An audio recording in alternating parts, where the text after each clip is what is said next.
Hi, my dear enthusiastic learners. Today, we are on the third day of our English tenses 15 days free basic class. இன்றைய வகுப்பில் நாம் பிரதான வினைச்சொல்லின் வடிவங்கள், subject verb agreement and importance of helping verbs to understand helping verb main verb coordination என்பவை பற்றியே பார்க்க போன்றோம். இந்த English tenses தொடரை உடனுக்குடன் தவறாது பார்வையிட்டுக் கொள்ள இந்த சேனலை இதுவரை சப்ஸ்கிரைப் பண்ணாதவர்கள் இப்பவே சப்ஸ்கிரைப் பண்ணி அருகே உள்ள பெல் ஐக்கனையும் அழுத்தி கூடவே ஆல் என்கின்ற ஆப்ஷனையும் செலக்ட் பண்ணி கொள்ளுங்க, மறந்து விடாதீர்கள். நாம் இப்போ ஆங்கிலத்தில் பிரதான வினைச்சொற்களை எவ்வாறு வகைப்படுத்தி கற்றுக்கொள்ள வேண்டும் என பார்த்துடலாம். இந்த வீடியோவை பார்வையிட முன் டே 1 டே 2 வீடியோக்களை பார்வையிட்டு விட்டு வந்தீர்களாயின் மிகுந்த பயனுள்ளதாகவும் விளக்கம் உள்ளதாகவும் இருக்கும். லிங்க்ஸ் டிஸ்கிரிப்ஷனில் கொடுத்துள்ளேன். Now, let's jump into the topic. இன்று நாம் பார்க்க போகும் வினைச்சொல்லின் வடிவங்கள் 12 காலங்களையும் கற்பதற்கு மிக மிக அத்தியாவசியமானவை, இன்றியமையாதவை பிரதான வினைச்சொற்கள். இவை என்ன? செயலை குறிப்பன. இதை நாங்க ஆங்கிலத்தில் எப்படி சொல்கின்றோம்? Very good. Main verbs. Main verbs. Helping verbs பற்றி டே 2 வீடியோல பார்த்திருக்கிறோம். அதுக்குத்தான் உங்களை பார்வையிட்டு விட்டு வாருங்கள் என்று சொன்னேன். இவற்றை நாம் அடிப்படையில் 5 வடிவங்களாக பிரிக்கின்றோம். அதாவது V1, V2, V3, V4, V5 அப்படின்னு பிரித்துக் கொள்கின்றோம். இவற்றில் V1, V2, V3 ஃபார்ம்ஸ் தான் எங்க நீங்க பார்த்தீங்கன்னாலும் உலகத்துல எந்த மூல முடுக்கிலையும் V1, V2, V3 என்றவாறே சொல்லிக் கொடுப்பார்கள். நாங்க இந்த V4, V5 என்பது இலக்கணத்தை கற்றுக்கொள்ளும் போது குறியீட்டு வடிவத்தில் குறிப்பதற்கு இலகுவாக இருக்கும் என்றதற்காக உருவாக்கி கொண்டவை. வாருங்கள் பார்க்கலாம். அதாவது உதாரணத்துக்கு ஒரு செயலை குறிக்கின்ற சொல், base form of the verb. விளையாடுதல், play, it is the base form of the verb. இதை நாங்க V1 ஃபார்ம் அப்படின்னு சொல்வோம். அடுத்து நாங்க பார்த்தோமானால் பாஸ்ட் ஃபார்ம், கடந்த காலத்தை குறிக்கக்கூடிய வினைச்சொல் வடிவம். இதை நாங்க ஆங்கிலத்துல V2 ஃபார்ம் என்றவாறு குறிப்பிட்டுக் கொள்ளலாம். Past form or V2 form. அடுத்து பாஸ்ட் பார்ட்டிசிபிள் ஃபார்ம், அதாவது இறந்த கால வினை எச்ச வடிவம். இதை நாங்க V3 ஃபார்ம் அப்படின்னு சொல்லுவோம். Past participle form or V3 form. அடுத்து பிரசன்ட் பார்ட்டிசிபிள் ஃபார்ம், அதாவது நிகழ்கால வினையேற்ற வடிவம். இதை நாங்க verb ing அப்படின்னு சொல்லலாம். அது மட்டும் இல்லாம V4 ஃபார்ம் என்றும் சொல்லிக் கொள்ள முடியும். Present participle, verb ing or V4 form. அடுத்து நாங்க பார்ப்போம் third person singular form. Third person என்றா என்னன்னு பார்த்திருக்கிறோம். அதாவது பேசப்படுகின்ற ஒருமை எழுவாய். பேசப்படுபவர் யாரு? உரையாடலில் பங்கேற்காதவர். நமக்கு அருகில கூட நிக்கலாம், தொலைவில் இருக்கலாம், கண்காணாத இடத்துல இருக்கலாம், எங்க இருந்தாலும் உரையாடலில் பங்கு பெறாதவர். Third person singular form. அல்லாட்டி நாங்க அதை verb s அப்படின்னு சொல்லலாம், இல்ல V5 ஃபார்ம் என்றும் சொல்லிக் கொள்ளலாம். Third person singular form, verb s or V5 form.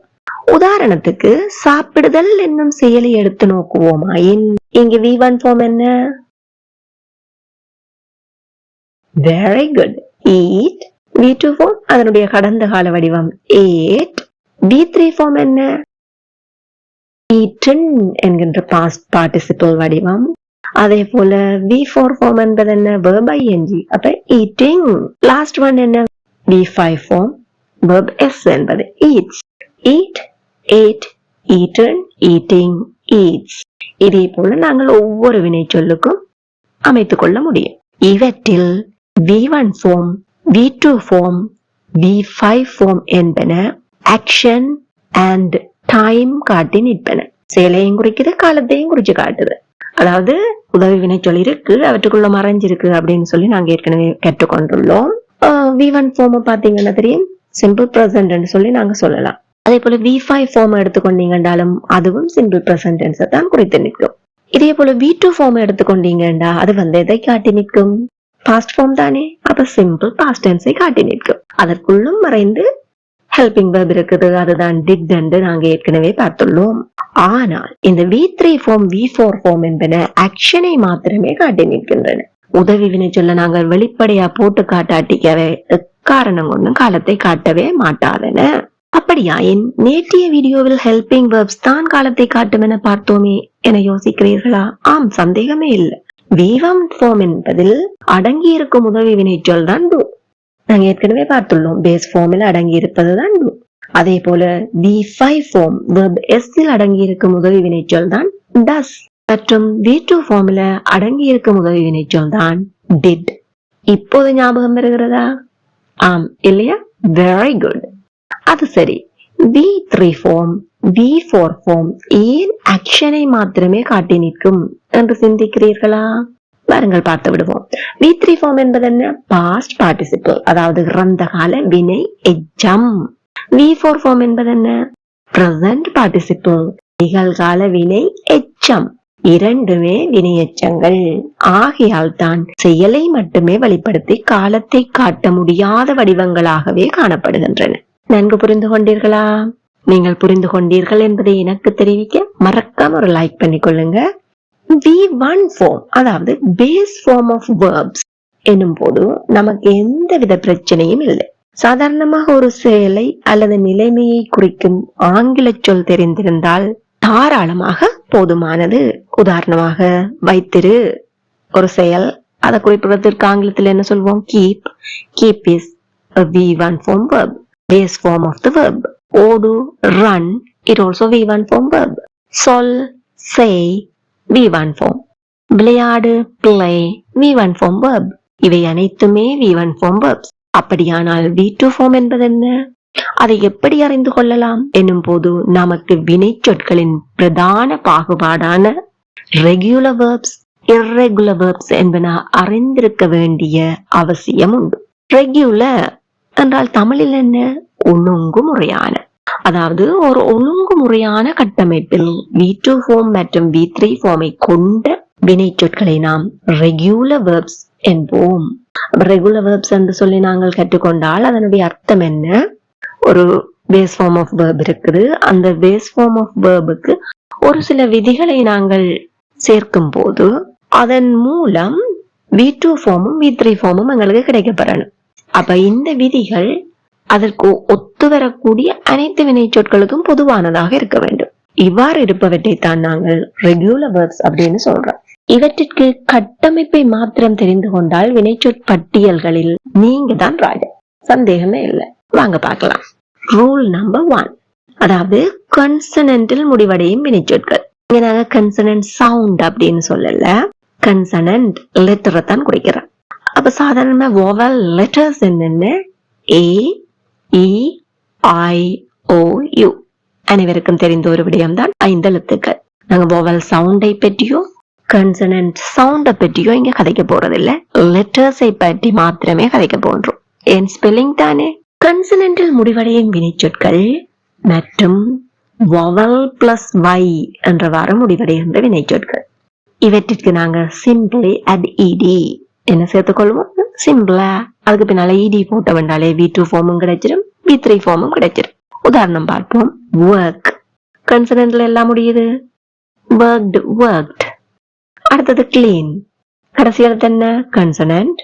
Cleaned, cleaned. ரொம்ப ஈஸியா இருந்துச்சு இல்லையா? அடுத்து நாங்க பார்ப்போம் பிளே. இது வொவல் பிளஸ் y என்கின்ற ரூலை ஃபாலோ பண்ணுது. ஆமா இல்லையா? PLAY, லாஸ்ட் லெட்டர் y, அதுக்கு முன்னால இருக்கிறது வொவல். ஆகவே V2 V3 ஃபார்ம் என்ன? played, played. ரொம்ப ஈஸியா இருந்துச்சா? ரூல் நம்பர் 2 பார்ப்போம். ஈயில் முடிவடையும் வினைச்சொற்கள். ஈ என்பது ஒரு வொவல் தான். அந்த ஈ என்ற எழுத்துல முடிவடைகின்ற வினைச்சொற்களை பார்ப்போம். அப்ப நார்மலா என்ன ஈரம் ed சேர்க்கிறோம். ஏற்கனவே அந்த சொல்லிலேயே ஈ இருந்துச்சுண்டா நாங்க சிம்பிளி add d. உதாரணம் பார்ப்போமா? live, lived, lived. என் ஈல முடிஞ்சது, d மட்டும் சேர்த்தோம்னா போதும். hop, hopped, hopped. அடுத்த பார்ப்போம் ரூல் நம்பர் 3. இங்க வந்து கன்சனன்ட் பிளஸ் y முடிவடையும் சொற்களை பார்க்க போன்றோம்.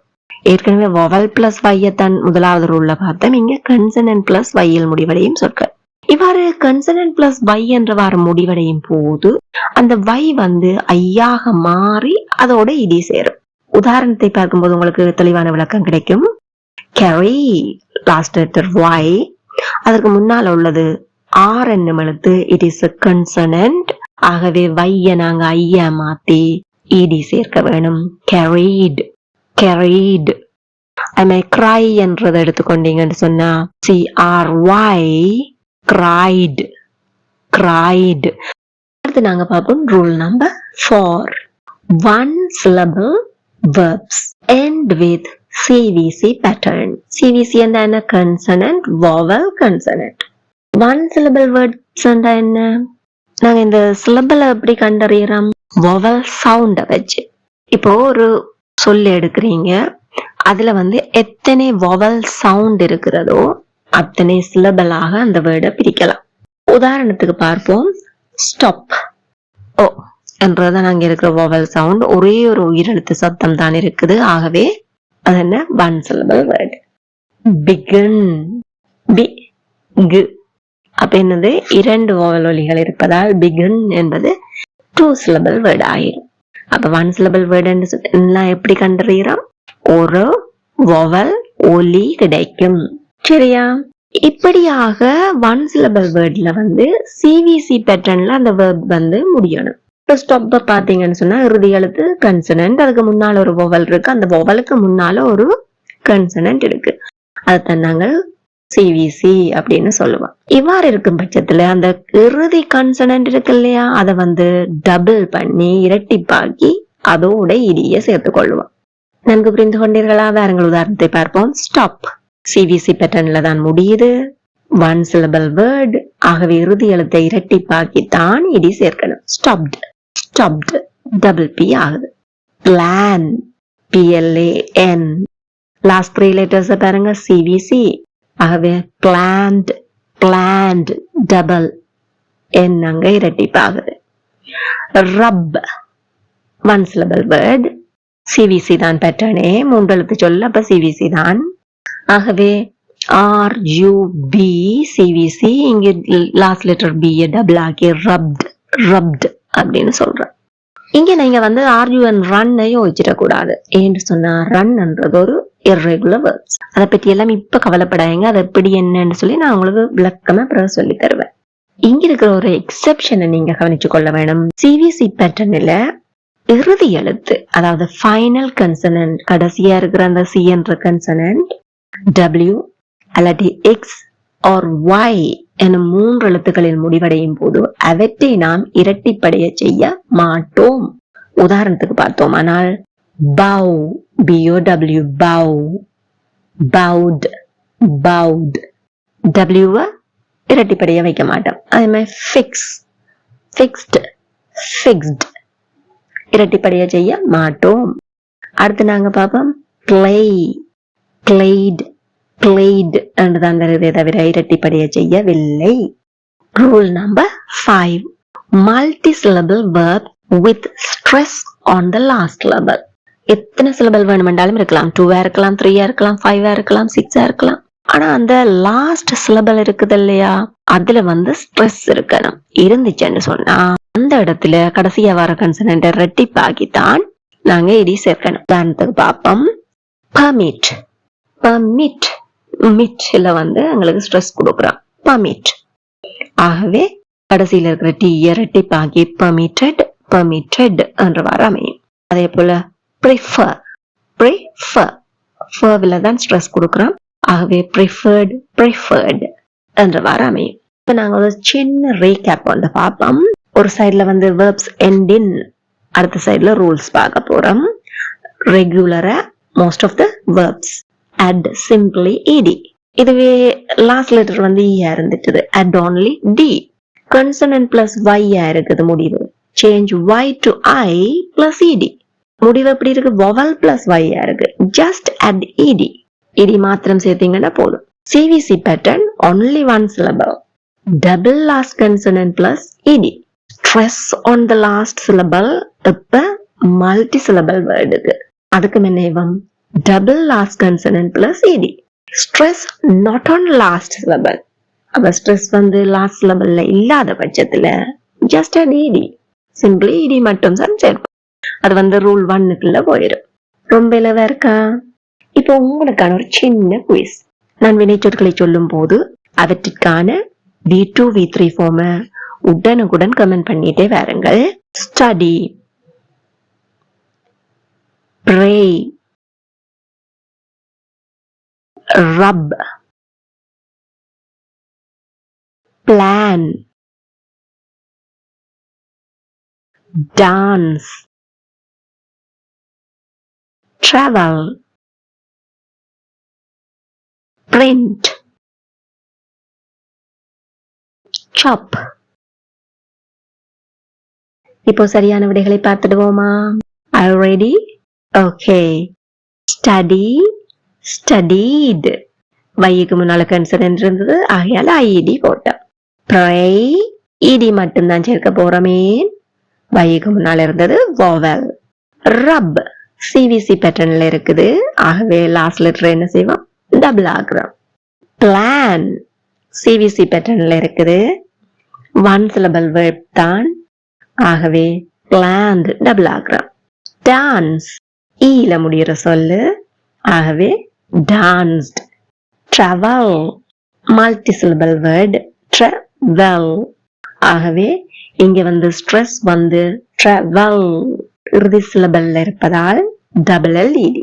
இது வந்து அமெரிக்கன்ஸ் வந்து ஒரல் தான் போடுவாங்க, நாங்க பிரிட்டிஷ் ஸ்டாண்டர்ட்ல படிக்கிறபடியா டபுள் எல்இடி, டிராவல்டு. அடுத்து நாங்க பார்ப்போம் print. இதுவும் ஒரு ஒன் சிலபிள் வேர்ட் தான், லெட்டர்ஸ் நிறைய இருக்கலாம், ஆனா ஒன் சிலபிள் வேர்ட். ஏன்னா ஒரே ஒரு வவல் சவுண்ட் தானே இருக்குது. சிவிசி பேட்டர்ன்லயா முடியுது? இல்ல, விசிசி என்ற பேட்டர்ன்ல தான் இருக்குது. அப்ப சாதாரணமா பிரிண்டட் இடி மட்டும் சேர்த்துக்கொள்றீங்க. சாப், ஒன் சிலபிள் வேர்ட், சிவிசி பேட்டர்ன்ல இருக்கு, ஆகவே டபுள் பிஇடி. இப்ப விடைகளை செக் பண்ணி இருப்பீங்க தானே? 8ல எத்தனை உங்களுக்கு சரியா செய்யக்கூடியதா இருந்துச்சுன்னு சொல்லி மறக்காம கமெண்ட் பண்ணுங்க. இனி irregular verbs-ஐ எடுத்து நோக்குவோமாயின் அவை கட்டாயமாக மனப்பாடம் செய்யப்பட வேண்டியனவே. இந்த V3 V2 ஃபார்ம் வந்து மனப்பாடம் தான் செய்யணும் நீங்க. ஆனா பயப்பட தேவையில்லை.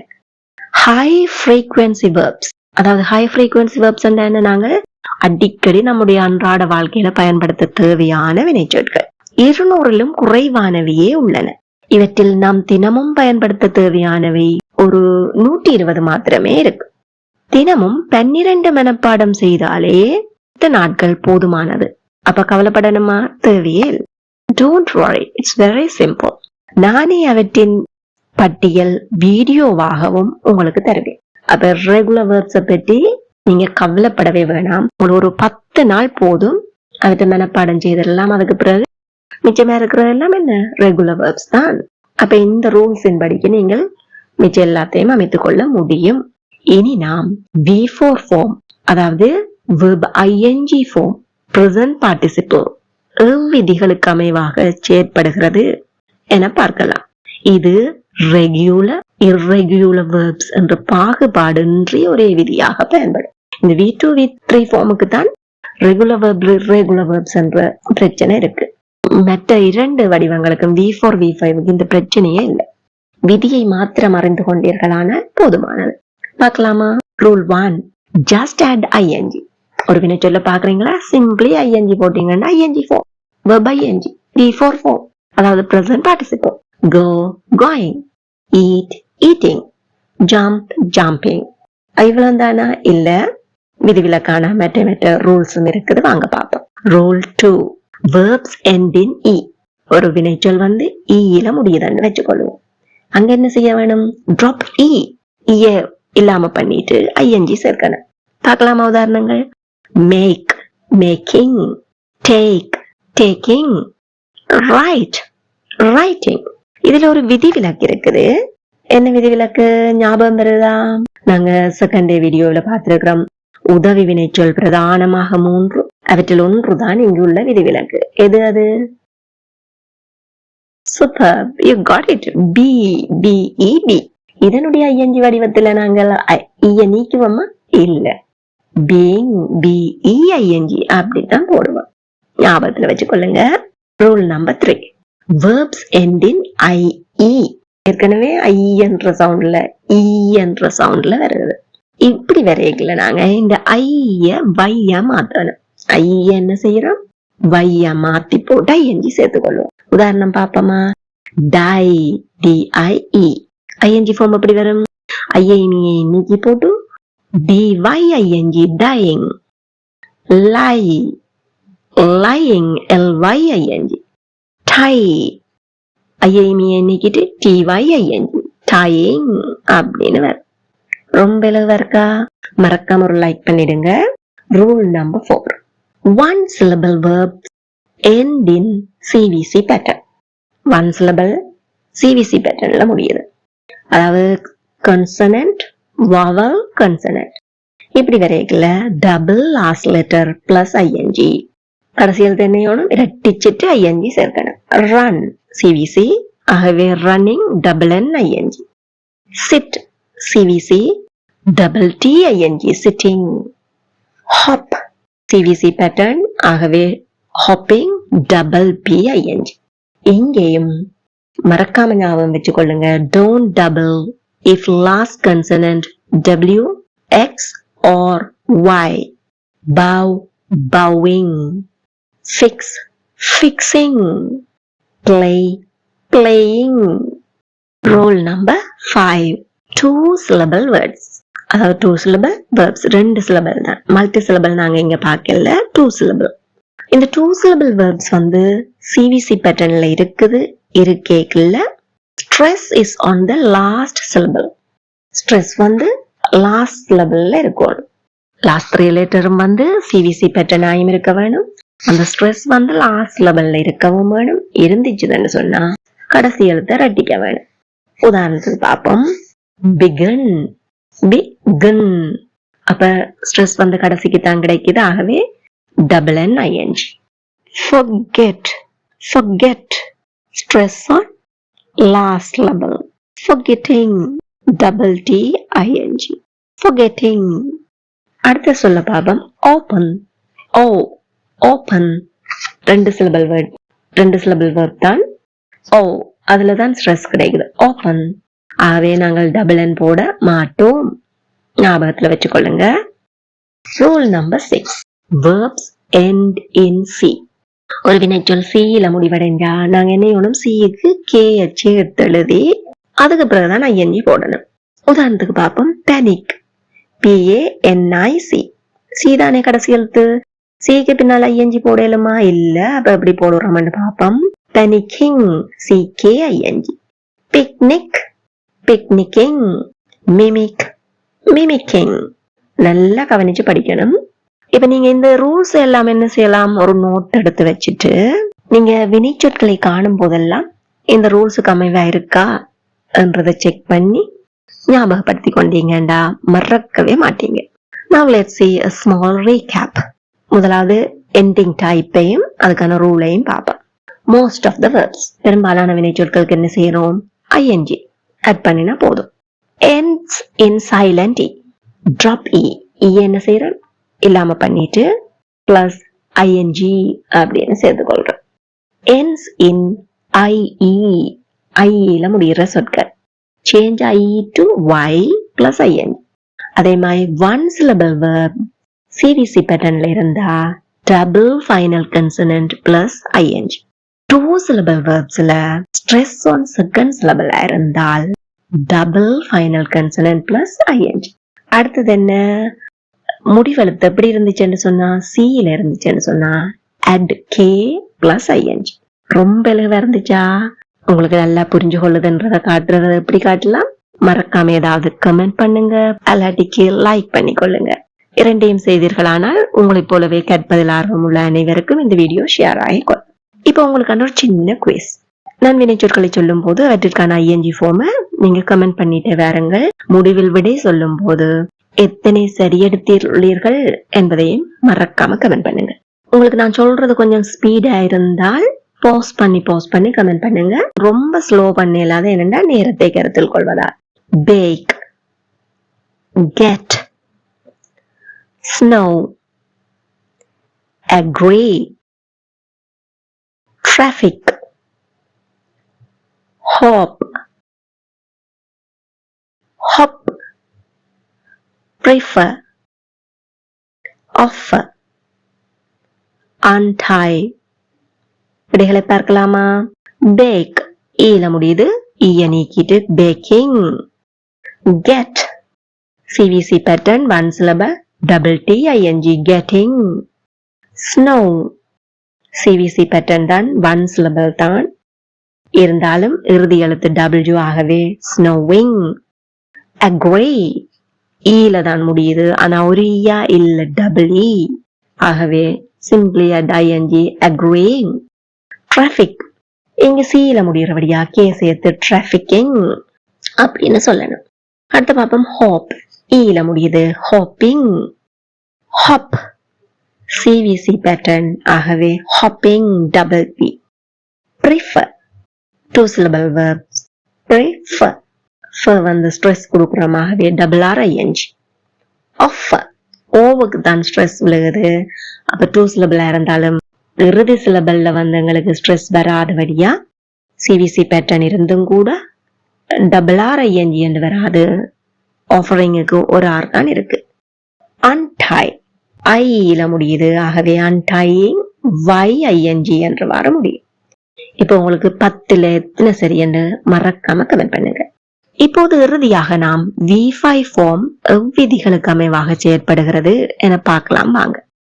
இதுவும் ரெகுலர் இர்ரெகுலர் வெர்ப்ஸ் என்ற பாகுபாடின்றி ஒரே விதி செயற்படும். V5 ஃபார்ம் என்பது என்ன? வெர்ப் S, அதாவது S form, third person singular form அப்படின்னு சொல்லலாம். இந்த விதி வந்து நாங்க நவுன்ஸ் படிப்போம்ல, நவுன்ஸை வந்து ப்ளூரல் ஆக்கிய மிஸ் தானே சேர்க்கிறோம். அதுவும் இதுவும் கிட்டத்தட்ட ஒரே மாதிரி தான் இருக்கும். இது தெரிஞ்சதுன்னா உங்களுக்கு அது படிக்க ஈஸியா இருக்கும், நவுன்ஸை பற்றி ப்ளூரல் ஆக்குறதுக்கு. அது படிச்சிருந்தீங்கன்னு சொன்னா இதுக்கு உங்களுக்கு இலகுவா இருக்கும். நாங்க நவுன்ஸை பற்றி விரிவான ஒரு வீடியோவில் படிச்சிருக்கிறோம், கிட்டத்தட்ட ஒரு வருஷத்துக்கு முதல்ல. அது இந்த லிங்க் வந்து உங்களுக்கு டிஸ்கிரிப்ஷன்ல கொடுக்கிறேன், பார்வையிடாதவர்கள் பார்வையிட்டுக் கொள்ளுங்க. எப்படி ப்ளூரல் ஆக்குறேன்னு சொல்லி 16 விதி இருக்குது, தெளிவா பார்த்திருக்கிறோம். லிங்க் டிஸ்கிரிப்ஷன்ல இருக்கு, பாருங்க. Rule number 1, simply add S. ஒரு வினை சொல்ல கண்டீங்களா, பக்கத்துல எஸ் போட்டா S form, verb S, third person singular verb form. V5 சிம்பிளா சொல்லலாம், என்ன? Simply add S. இப்ப இனி விதிவிலக்கான விதிகளை பார்ப்போம். ரூல் 2, verbs end in ஒரு வினைச்சொல் என்ன எழுத்துக்களில் முடிவடைகிறது அப்படின்னு பார்க்க போறோம்.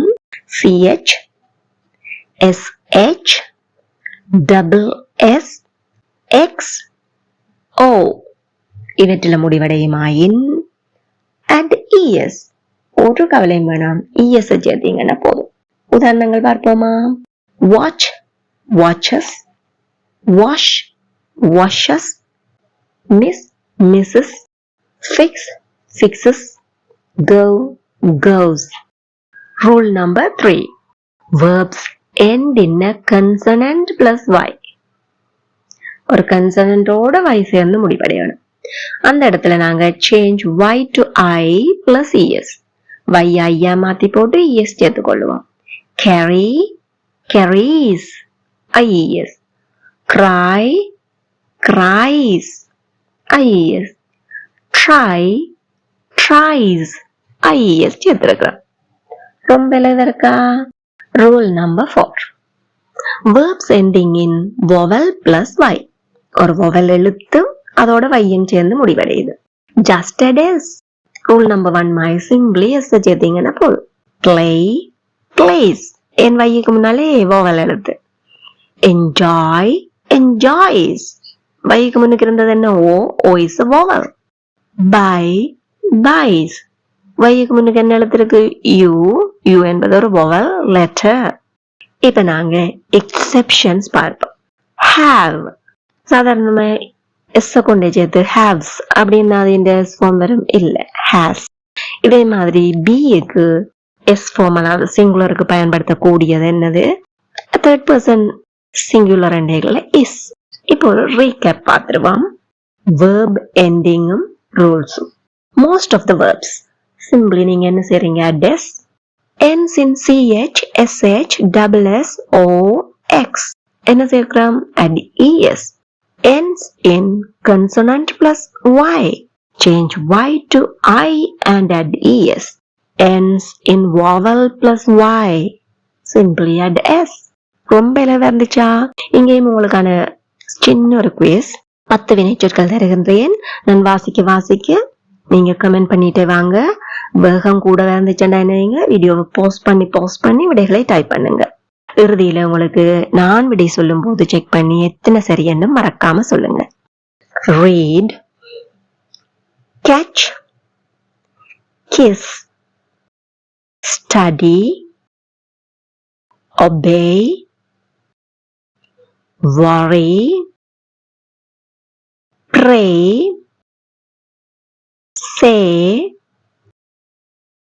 miss, dance. விடைகளை பார்ப்போமா? read, simply add s, reads.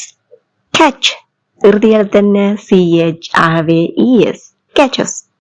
kiss, double s, ஆகவே kisses, es. study, வையில முடியுது, வையுக்கு முன்னால உள்ள எழுத்தை பார்க்கணும். அது ஒரு கன்சனன்ட், ஆகவே ies அப்படின்னு முடியணும். studies.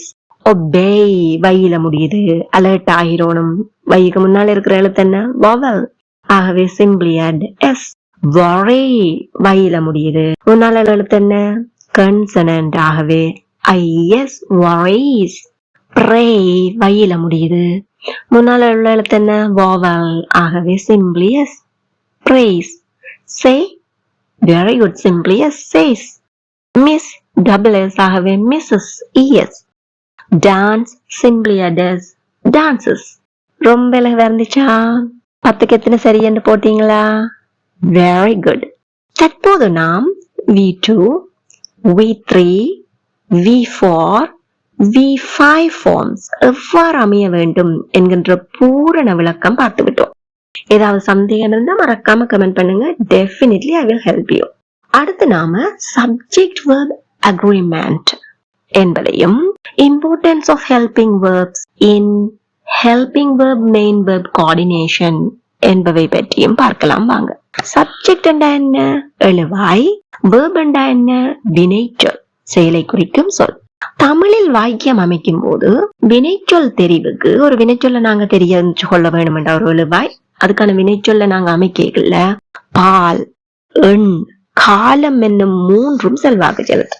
ஆண்பாலா பெண்பாலாண்டு பார்க்கணும், ஒருமையா பெண்மையா கலர்வாளாண்டு பார்க்கணும், காலம் நிகழ்காலமா இருந்த காலமா எதிர்காலமா இதெல்லாம் பார்த்துத்தான் அந்த வினைச்சொல்ல நாங்க தெரிவு செய்யணும். வினைச்சொல் வடிவத்தை காலம் பற்றிய விரிவான விளக்கத்தை நாங்க டென்சஸ் பார்க்க போறோம். ஆகவே அதை விட்டம் என்றாலும் பாலும் எண்ணும் கருதணும் இல்லையா? உதாரணத்துக்கு பார்ப்போம். அவள் போகிறான். இங்க அவள் என்பது பெண்பால், போகிறான் என்பது ஆண்பாலை குறிக்கிறது. சொல்லலுமா? அப்படி நிச்சயமா இல்லை. அப்ப இங்கு பால் பற்றிய அறிவை நாம் பெற்றிருக்க வேண்டும். அவள் போகிறாள் என்றுதான் சொல்லணும். அதே போல மாணவர்கள் போகிறார் அப்படி சொல்லலுமா? இல்லை. ஏன்? மாணவர்கள் என்பது பன்மையை குறிக்கும், புளூரல். ஆகவே பன்மைக்குரிய வினைச்சொல் வர வேணும். மாணவர்கள் போகிறார்கள் என்றுவாறு தெரிவிக்கணும். அப்ப பாலும் எண்ணும் செல்வாக்கு செலுத்திச்சா? நிச்சயமா. ஆங்கிலத்தை பொறுத்தவரை இந்த விடயம் ரொம்பவே சுலபமானது. நீங்க பால் பற்றிய குழப்பமே எந்த சந்தர்ப்பத்திலையும் கொள்ள தேவையில்லை. அதாவது ஜெண்டர், மேலா ஃபீமேலா அப்படின்னு யோசிக்கவே தேவையில்லை. ஒன்லி நம்பர், அதாவது சிங்குலரா ப்ளூரலா, இதை பற்றிய புரிதலே போதுமானது. சிங்குலர், ப்ளூரல், சப்ஜெக்ட் வந்து சிங்குலரா ப்ளூரலா. இதுல நான் இன்னொன்று உங்களுக்கு சொல்லி தந்திருக்கிறேன். 3rd person சிங்குலர் சப்ஜெக்ட் என்கின்ற விடயத்தை தான் நீங்கள் ரொம்பவும் கவனமா ஞாபகத்துல வச்சிருக்கணும் என்று சொல்லி எங்க பார்த்தோம்? வீடியோ 2ல. அதாவது சிங்குலர் சப்ஜெக்ட்ஸ் வந்து சிங்குலர் வேர்ப்ஸ் எடுக்கும், ப்ளூரல் சப்ஜெக்ட் இருந்தா ப்ளூரல் வேர்ப் எடுக்கும். அது தமிழுக்கும் போது தானே, குழம்பவே தேவையில்லை. இங்கு நாம் கற்ற V1 to V5 வகையான வடிவங்களில் V5 form, S form என்பவை 3rd person singular verbs, அதாவது simple present tense-இல் மட்டுமே பயன்படும். in 3rd person singular verbs, அப்ப சிங்குலருக்கு தான் பயன்பட போது simple present tense-ல மட்டும்தான் பயன்படும். இங்கு மறைந்திருக்கும் helping verb does, அதாவது V5 form, verb S form என்பது does plus V1 form என்றவாறு குறிப்பிட முடியும். என்னடா மேத்தமெட்டிக்ஸ் இருக்கு அப்படின்னு யோசிச்சு குழம்பாயங்க. உதாரணத்துக்கு பிளேஸ் அப்படின்னு எடுத்துக்கொண்டீங்கன்னா அதை நாங்க டஸ் பிளஸ் பிளே அப்படின்னு சொல்லலாம். டஸ் பிளே வலியுறுத்தி கூற பயன்படுத்துவோம். ஏலவே பார்த்துள்ளோம். வீடியோ 2 பார்த்திருந்தீங்கன்னா இந்த குழப்பமே இருக்காது. அதுக்காகத்தான் பார்த்து விட்டு வாருங்கள் என்று சொன்னேன். இனி நாம் helping verb main verb coordination பற்றி பார்க்க போறோம். பார்க்கலாமா? இந்த இடத்துல நாங்கள் ஒவ்வொரு டென்ஸ் ஏற்கனவே 12 டென்ஸ் என்னன்னு சொல்லி முதலாவது வீடியோல பார்த்திருக்கிறோம். எல்லாம் அவற்றினுடைய பேரை சொல்லி சொல்லி ஒவ்வொன்றுக்கும் ஹெல்பிங் வெர்ப் என்னென்ன வருகுதுன்றதையும் அந்த இடத்துல எப்படி helping verb main verb coordination அமையுது என்பதையும் சப்ஜெக்ட் வெர்ப் கோஆர்டினேஷன் எவ்வாறு அமையுதுன்றதையும் ஒரு முகமா பார்க்க போகின்றோம். முதலாவது சிம்பிள் பிரசன்ட் டென்ஸ்.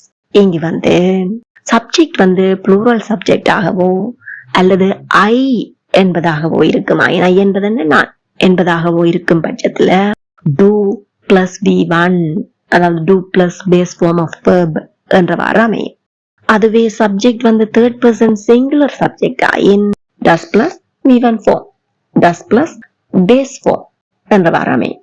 உதாரணத்துக்கு பார்த்தோமானால் I do play, I do play. Spoken English என்ன குயிக்கா பேசக்கூடியதா இருக்கணும். அதனாலதான் இந்த டூவை ட்ராப் பண்றோம். வலியுறுத்தும் போது சொல்லியே காட்டுறோம். I play அப்படின்னு சொல்லி V1 form பயன்படுத்தியும் சொல்லலாம். We do play, we play. She does play, she plays. V5 ஃபார்முக்கு போயிடணும். ஏன் V5 ஃபார்ம் என்றது என்ன? does plus V1. ரொம்ப நல்லா விளங்கிச்சா உங்களுக்கு? இங்க ஹெல்பிங் வெர்ப் 2 இருக்குது, டூவும் டஸ்ஸும். இவை காலத்தை காட்டி நிற்கும்.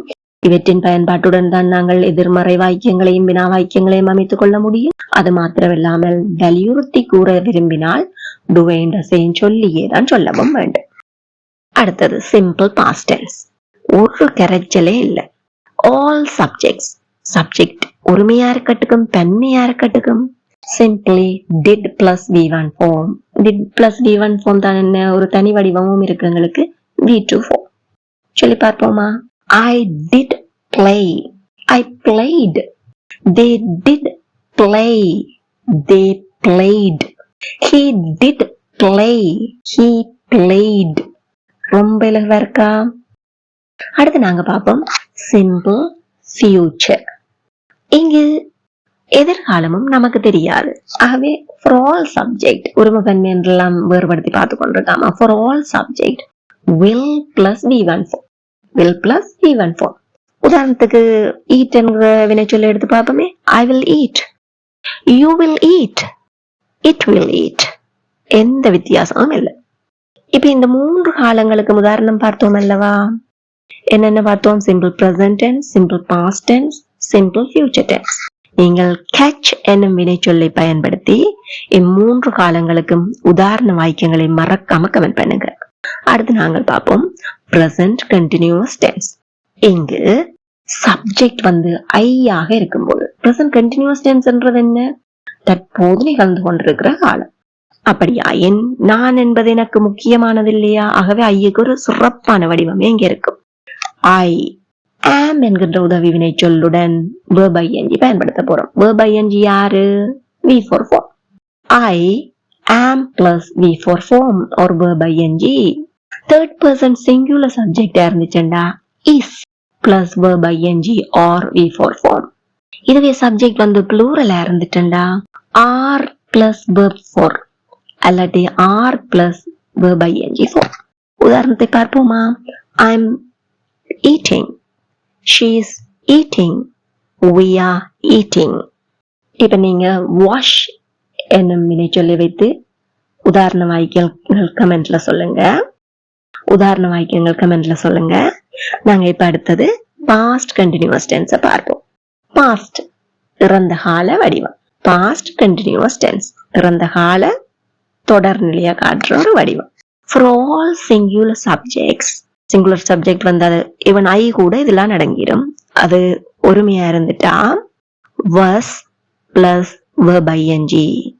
இதுவே all plural subject were plus verb ing, அதாவது V4 form. உதாரணம் பார்ப்போமா? I was eating, he was eating, they தன்மை ஆகவே they were eating, babies were eating. இப்போ நீங்கள் studying என்னும் வினைச்சொல்லை வைத்து பாஸ்ட் கண்டினியூஸ் டென்ஸுக்கு உதாரணங்கள் எழுதுங்கள். உதாரணங்கள் மறக்காம கமெண்ட் பண்ணுங்க. அடுத்து நாங்க பார்ப்போம் ஃபியூச்சர் கண்டினியூஸ் டென்ஸ். ஃபியூச்சர் எதிர்காலம் அப்படின்னு சொன்னாலே அங்க வந்து நாங்கள் சிங்குலர் புளூரல் என்ற வேறுபாடே பார்க்க மாட்டோம். Future continuous for all subjects will be plus verb ing, will be plus verb for form. சொல்லி பார்க்கலாமா? I will be eating, you will be eating, my mom will be eating, it will be eating, children will be eating. ரொம்ப எளிதா இருக்கா இல்லையா? Very good. அடுத்து நாங்க பார்ப்போம் present perfect tense. இங்கு plural subjects plus I, அதாவது நான். plural subject plus I என்பது என்ன? நான்.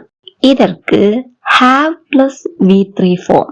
have plus V3 என்ன? past participle form. இதுவே third person singular subjects ஆக இருந்தால் has plus V3 form. உதாரணம் பார்ப்போமா? eat என்பதனுடைய V3 form என்ன? eaten. I have eaten, you have eaten. அப்ப he வந்துட்டா என்ன வரும்? he has eaten. The baby has eaten. The dog has eaten. ரொம்ப இலகுவா இருக்கா? past perfect tense பார்த்துருவோமா? for all subjects, past தானே கடந்த காலம். for all subjects had plus V3 form. had plus V3 form. உதாரணம் பார்ப்போமா? I had eaten, she had eaten, we had eaten. அப்படியானால் they had? very good, they had eaten. இப்போ நாங்க future perfect tense பார்ப்போமா? for all subjects, future என்ன எப்பயுமே for all subjects will have plus V3 form. உதாரணம் பார்ப்போமா? I will have eaten, they will have eaten, it will have eaten, my father will have eaten. ரொம்ப இலகுவா இருந்துச்சா? இப்போ go என்பதனுடைய V3 form என்ன? gone. இந்த சொல்லை வைத்து present perfect tense, past perfect tense, future perfect tenseக்குரிய உதாரணங்களை மறக்காம கமெண்ட் பண்ணுங்க. அடுத்து நாங்க பார்ப்போம், இறுதி பகுதிக்கு வந்து விட்டோம். present perfect continuous tense. இதை நாங்கள் கற்கும் போது முதலாவது உதாரண வாக்கியத்தை பார்த்து விதியை பார்ப்போம். உதாரணத்துக்கு I என்றதை எடுத்துக்கொள்ளுவோம். present perfect தானே. present perfect tense படிக்க பார்த்து நாங்கள் ஐக்கு என்ன வரும்? have. அங்கால பாருங்க continuous tense. அப்ப continuous tense படிக்கல பார்த்திருக்கிறோம். continuous என்பதை காட்டுவது வந்து அந்த verb ing form. அப்ப I have போட்டுடலாம். இங்கெல்லாம் verb ing வடிவமும் போட்டுட்டோம். இடையில ஒன்று வந்தேதான் ஆகணும். ஏன்? எங்களுக்கு தெரியும் verb ing பயன்படுத்த வேணுமே இருந்தா be form அதுக்கு முன்னால வரணும். ஓமா இல்லையா? நாங்க continuous tense படிக்க பார்த்தோம். என்னது? am is are இல்லாட்டி was were or will be வந்துதான் verb ing வந்துச்சுதே be form தேவைப்பட்டபடியா. அதே மாதிரி perfect tense படிக்க பார்த்திருக்கிறோம். have வந்துட்டாலே அதற்கு பின்னால V3 form தான் வரணும்னு சொல்லி. அப்ப இங்க ரெண்டு விடயத்தையும் நிறைவுபடுத்தக்கூடிய பூரணப்படுத்தக்கூடிய ஒரு உதவி வினை சொல்ல எங்களுக்கு தேவைப்படுது. அது எப்படி இருக்க வேணும்? V3 form ஆயும் இருக்கணும், B form ஆயும் இருக்கணும். V3 form of be verb நாம் படித்தோமா இல்லையா? வீடியோ 2 யோசிச்சு பாருங்க. yes, we have studied. என்ன வடிவம்? very good, been. அதனால தான் I have been plus verb ing என்றவாறு அமைகிறது. இப்போ இதனுடைய ரூல்ஸ் பார்ப்போம். for all plural subjects plus I have been plus verb ing. இதுவே third person singular subject இருந்தா has been plus verb ing. இப்போ நன்கு புரிந்ததா? உதாரணத்தை பார்ப்போம். I have been eating, she has been eating, they have been eating. ரொம்ப இலகுவா இருக்கா? அடுத்து நாங்க பார்ப்போம் past perfect continuous tense. for all subjects had been plus verb ing. she had been eating, I had been eating, you had been eating, your mother had been eating. இங்க உங்களுக்கு ஒரு சந்தேகம் வரலாம். சாதாரணமா நாங்க உதாரண வாக்கியங்கள் அப்படி எல்லாம் நிறைய படிச்சிருக்கிறோம் தானே ஏற்கனவே. இந்த பெர்ஃபெக்ட் கண்டினியூஸ் டென்ஸ் நாங்க பயன்படுத்துறதே கால அளவை வலியுறுத்தி கூறுறதுக்கு. அப்ப இங்க உதாரணம் பாக்குறோம், ஒரு கால அளவையும் சொல்லலையே அப்படின்னு நினைச்சு குழம்பாதீங்க. இங்க நாங்க படிக்கிறது வந்து சென்டென்ஸ் ஸ்ட்ரக்சர் மாத்திரமே. இவை அர்த்தம் உள்ளவையாகத்தான், அதாவது பூரண அர்த்தம் உள்ளவையாகத்தான் இருக்க வேண்டும் என்ற அவசியம் இல்லை. இலக்கண பிழை என்று இருந்தால் போதுமானது. அதனாலதான் நாங்க இங்க கால அளவையெல்லாம் சொல்லி ஒரு சுமைய கொடுத்து உங்களுக்கு இந்த சென்டென்ஸ் ஸ்ட்ரக்சர் வந்து புரியாம வைக்க கூடாதுன்றதுக்கு ரொம்ப சிம்பிளா சொல்லிட்டு போறேன். குழம்பிக்கொள்ளாங்க. அடுத்து நாங்க இறுதியானது ஃபியூச்சர் பெர்ஃபெக்ட் கண்டினியூஸ் டென்ஸ் பார்க்க போன்றோம். இதற்கும் ஃபியூச்சர் என்றாலே all subjects will have been plus verb ing. உதாரணங்கள் சொல்லி பார்ப்போமா? I will have been eating. He will have been eating. Children will have been eating. You will have been eating. They will have been eating. இப்போ cook என்கின்ற வினைச்சொல்லை பயன்படுத்தி present perfect continuous tense, past perfect continuous tense, future perfect continuous tense இவற்றிற்கு உதாரணமாக வரக்கூடிய இலகு வாக்கியங்களை மறக்காம comment பண்ணுங்க. இப்போது உங்களுக்கு தெளிவான விளக்கம் கிடைத்திருக்கும் என நம்புகிறேன். தயக்கப்படாம இது பற்றிய கருத்துக்களையும் சந்தேகங்களையும் கமெண்ட்ல பதிவிடுங்க. உங்களுடைய கருத்துக்கள் எனக்கு மேலதிக வீடியோக்களை செய்வதற்கு ஒரு ஊக்குவிப்பாக இருக்கும். அதே போல சந்தேகங்களை பதிவிடும் போது definitely I will help you. இனி நாம டென்சஸ் பற்றிய விரிவான விளக்கத்தை பெற்றுக் கொள்ளக்கூடிய நிலைக்கு வந்துவிட்டோம். அதாவது டென்சஸ் பற்றி எந்தவித சிக்கல் சிரமம் ஏதுமின்றி கற்றுக்கொள்ளக்கூடிய ஒரு நிலைக்கு வந்துவிட்டோம். இடையில் 2 நாட்களில் high frequency regular verbs and irregular verbs பட்டியல்களையும் பார்வையிட்டுக் கொள்வோம். சோ அதுக்கு பிறகு உங்களுக்கு வந்து இந்த 12 காலங்களையும் கற்கும் போது எந்தவித தங்கு தடையுமின்றி கற்கக்கூடியதாக இருக்கு. If you found this video helpful, please like, share and subscribe. I will meet you in next video. Till then, keep learning, keep practicing. Thank you for watching.